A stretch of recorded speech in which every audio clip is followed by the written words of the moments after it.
Hello, this is Doc Rotten from Horror News Radio and Gruesome Magazine. Joining me tonight is the one and only Paul Cardullo, here to cover his latest Groovy Gory Gruesome Gold. Paul, how you doing? Pretty good. How you doing, Doc? What is the film you have for us this week? We've got a good one. We've got Re-Animator from 1985. That's by director Stuart Gordon and producer Brian Yuzna. And it is based on H.P. Lovecraft's Herbert West Re-Animator stories. If you're not familiar with this movie, you should be. Go out, watch it now. If you aren't, basically follows a medical student played by Herbert West, played by Jeffrey Combs, who has created a reagent to bring back the dead. And things go horribly awry in a wonderfully gory and funny way. Yeah, this is one of the classics. It is being reissued by Arrow Video and is out now. So what is special about their edition? Oh, well, so they've got a 2-disc set, and it comes with all sorts of wonderful little collectibles, like a reissue of the comic book and things like this.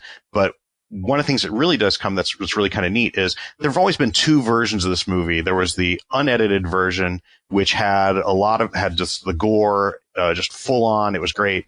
The unrated version. Then there was the R-rated version, which was actually longer. It took a little of the gore out, but it included a neat subplot about Herbert being addicted to the reagent. It has some other additional, just kind of fills in some of the things there.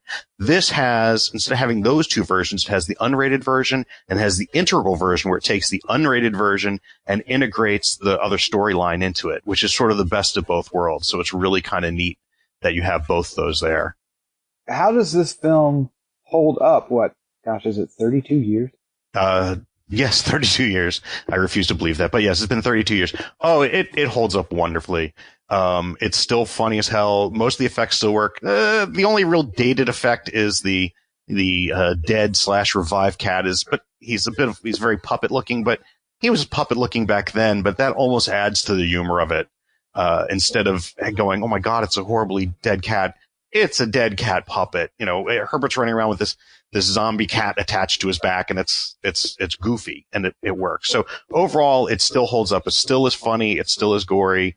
I could watch, this is one of those movies I could watch 1,000,000 times and still enjoy it every single time. And I think that seems to be the case for everybody.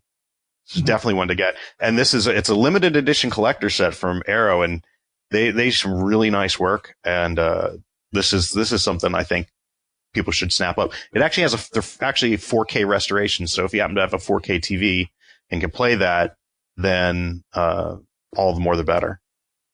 And of course, this is Jeffrey Combs' signature role, and I would imagine it still plays that way. Oh, it is. He's what makes it. You really should hate Herbert West, because he's an arrogant prick, and he's just a jerk. But he's arrogant because he's actually right. and Jeffrey Combs just plays it in such a wonderful way. Just his delivery of, like, you know, there's a funny line where he's like, it doesn't seem funny if you're saying it, where they're looking at the dead cat, and Dan's like, is this, you know, he's like, look, the cat is dead, right? And he ticks it and just drops it. He's like, you agree this cat's dead, right? But just the delivery, my delivery is terrible. Jeffrey Combs is wonderful. He just has like he's just this sly, subtle humor, but very dry, that it works wonderfully. And I would imagine, even after all these years, there has to be at least one favorite scene, if not dozens. Yeah, I was going to say, there's tons of favorite scenes, but please, you can't mention this movie and talk favorite scenes without talking the scene where Dr. Hill has been killed, decapitated, revived, escaped, kidnapped Meg Halsey, and now he has her tied to the examination table, strips her naked, and then proceeds with his severed head to give a new spin on the term giving head. But then what really pinches it is Herbert West walks in, Jeffrey Combs, and his delivery, he's not like, oh my God, get away from her.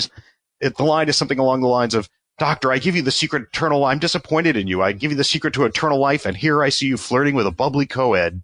I mean, it's just the way he delivers it is just spot on, but it's a great scene. And that's one of those ones that was kind of severely trimmed in the R-rated version. So it's nice to have it back integrated with the longer storyline. And what is your score for Reanimator? I mean, I'm really tempted to give it a 5. I hold back, but it's like a 4.75, maybe a 4.8. I mean, I'd say 4.75. I love this movie, and I really don't. I mean, I showed this to my mom, and she loved it. So, yeah, this is it's a fun, gory. It's gory, groovy, gruesome. It's golden. All right, there you go. That's a viewing experience right there with your mom. All right, head over to gruesomemagazine.com to find out more reviews. Also other podcasts like Horror News Radio and the Decades of Horror. And of course we have our quarterly magazine, which is available in digital and print on demand format. Paul, once again, thank you. Let's say goodnight. Good night.